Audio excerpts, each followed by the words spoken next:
3 faction na ang DDS. Nag-aaway-away na sila. Oo! Ang dami na ho. Tingnan mo. Alam mo kung sino yung susunod nating ipapakita. No? O eto, hindi lang to vlogger ha. Hindi lang to mga vlogger. Kasama na ito sa grupo ninyo. Kasama na ito sa mga malalaking mga tao ng mga DDS. Nag-aaway na din. Sino? Rowena Guanzon at si Topacio. Naalala nyo?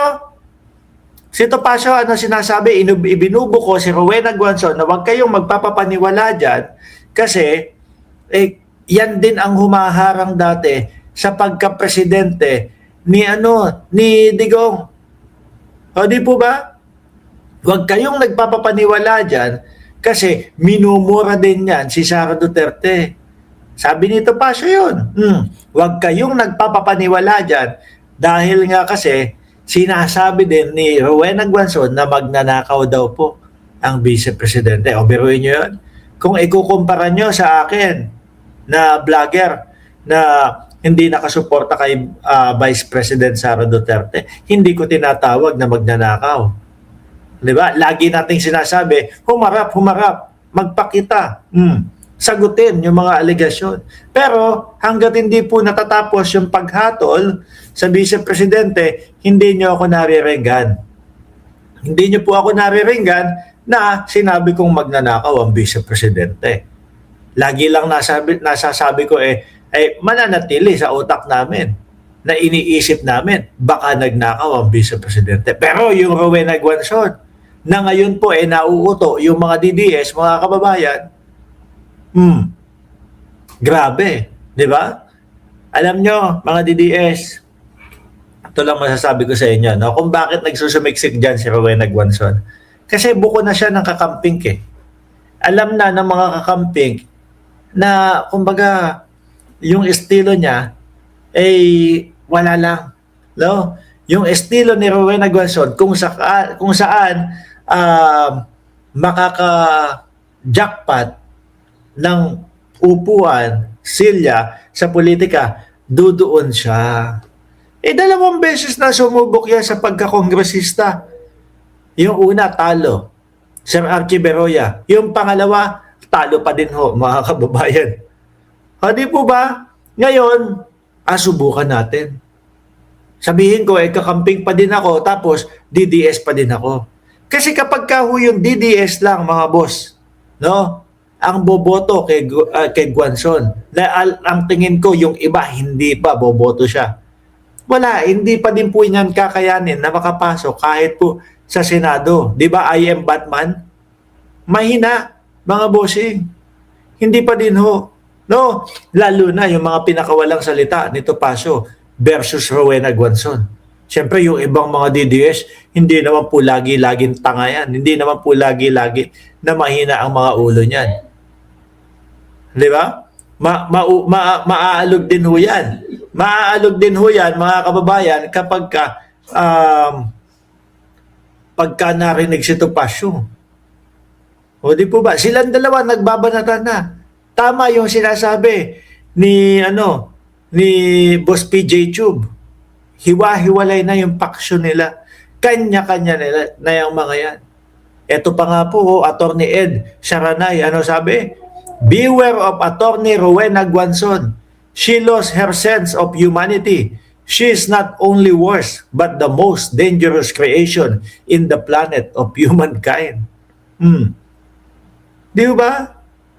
Wala ho. No? Yung mga kampi-kampihan nila, yung mga grupo nila, giba na po. Kaya ako, hindi na ako naniniwala doon sa sinasabi nila paulit-ulit na 320 million daw po.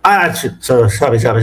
Na 32 million daw po, mga kababayan, ang DDS hanggang sa ngayon. Bakit? Kasama po tayo doon sa 32 million na bumoto sa vice-presidente, nakatambal ng Presidente Marcos.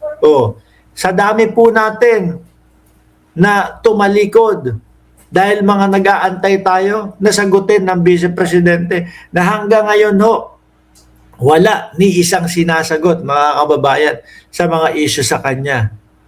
Oh, madami na pong tumalikod. 'Di ba, Kuya Joel o at Sir Sunny Reyes?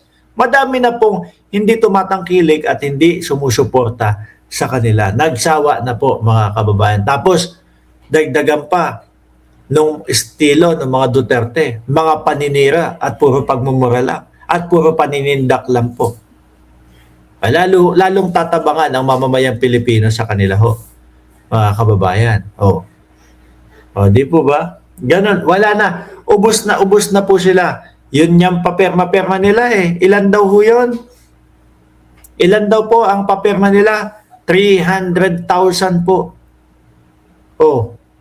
Eh nasaan dun? Yung 32 million. Bakit hindi man lang naka-1 milyon? Ibig sabihin, no, mga kababayan, tabang na ang Pilipino sa kanila. No? Wala nang naniniwala sa kanila. Panis na ang style ng DDS, sabi ni Sir Sunny Reyes. So kaya po, yung pagsiksik, pagsingit at pagpipilit, no, ni Rowena Guanzon na maging DDS para iboto siya ng mga DDS, hindi mo, Brian? Hindi, mababasa ng mga DDS yan. Di ba, Ma'am Chris Rose? Makikita ng mga DDS yan. So, ang magiging ending nito, baka maging mas worse pa yung boto ni Rowena Guanzon versus kay Buloyski. Tsaka tignan nyo ho, ang Pilipino, napakatatalino po, no? Alam ng mamamayang Pilipino kung sino talaga yung mga nagtatrabaho at kung sino yung puro politika lang ang ginagawa. Biruin mo ha, o yung kampo nila doon. Siyempre, nasa senatorial slate ng Vice Presidente si Guanzon. Ano po ang inaatupag nila ngayon? No? Ang bayan natin, Pilipinas, problemado doon sa pagtaas ng mga presyo, pagtaas ng langis. Si Pangulong Bongbong Marcos, kaliwat kanan ang paghanap ng solusyon para po hindi mapabayaan yung mga kababayan natin. Ano ginagawa ng kampo ng mga DDS ngayon? Di ba? Eh, nag-aano na sila, nangangampanya na sila. Oh, may naitutulong po ba sa gobyerno ni Pangulong Bongbong Marcos? Wala. Puro lang sinasabi nila, pahatak sila ng pahatak, pababa ng pababa. Hindi nila kine-credit kay Pangulong Bongbong Marcos kung ano yung kanyang ginagawa para sa bayan natin. Mabuti pa nga po yung mga kakamping talaga eh. Yung kakamping, ano sabi nila? Ako nakikita ko, si attorney, nakalimutan ko yung apelid, yung pangalan eh. Yung si attorney Rockstar, no, ako basa ko sa kanya, kakamping siya eh. Mabuti pa nga yung mga kakamping eh. Ano sabi niya? Nakikita ko sa ginagawa at pagkilos at harap ni Pangulong Bongbong Marcos dito sa suliranin na pagtaas ng presyo ng mga crudo, eh good job. Kasi sa umpisa pa lang ho, mga kababayan, 'di ba, nagpamigay na ng ayuda para doon sa mga kababayan natin na mga tricycle driver, 5,000. Oh, kasi lalo na po yan, mga apektado po yan, mga tricycle driver. Oh, kakarampot lang po ang mga kinikita niyan. No? Tapos naglagay ng subsidy para doon sa mga jeepney driver. Oh. Bukod pa ho yung mga libreng sakay. O di po ba, mga kababayan? Nakikita. Kaya sabi ko nga ho sa inyo, kapag ka nagkatuloy-tuloy at hindi na mapigilan yung kakamping at pula na nagsanib puwersa ng tuluyan na ngayon po nakikita natin, gano'n naman po talaga ang nangyayari. Tapos maiiwan yung mga DDS doon sa sa Gedli lang po. Eh wala. Tatabunan po yung mga DDS na yan. No? Baka yung huli pong eleksyon na ilan ang nanalo sa 10 nila, sa 10 nila, 3 ang nanalo, pinagmamalaki pa, pinagyayabang pa. Baka sa susunod po, wala naman nanalo. Eh si Bato, si Bongo, hindi naman tatakbo yun. Di ba? Hindi naman tatakbo sa susunod na pagkasenador yun. Kasi kaka-re-elect lang nila. Kaso walang napapala yung ibinabayad sa kanila ang isang mamamayang Pilipino. Sino? Si Binoy. Lalo si Binoy.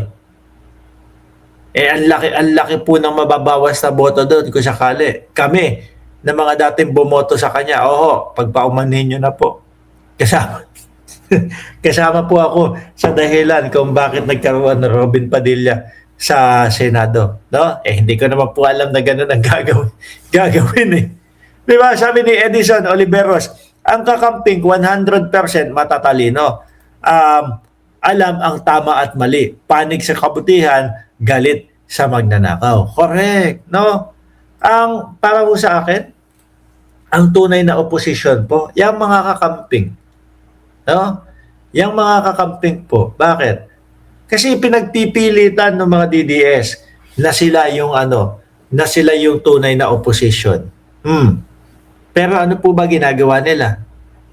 Lahat po ng maganda, maayos, at tingin ng mga veteranong mga politiko, no, at tingin ng mga talagang magagaling na tao, magaganda yung ginagawa ni Pangulong Bongbong Marcos, pero yung mga DDS sinisira, hinahatak pababa ang ating Pangulo.